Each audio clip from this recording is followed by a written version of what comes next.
тол таксите. В момента инфлацията е 2 пъти по-голяма, отколкото беше април 2024 година. Тогава беше 2,5%, сега вече е над 5%.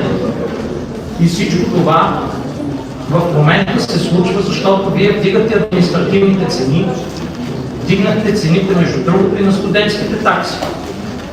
Искате да ги удвоите, след като стана разправия, ги вдигнахте само с 20%.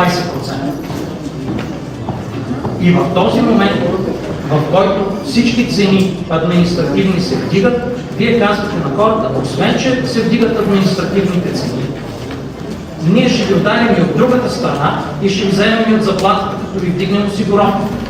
Това е изключително грешна политика. Тя е изключително грешна от икономическа гледна точка и тя е изключително грешна от гледна точка на това, когато плащаш повече в една система, наистина да получиш повече права от нея.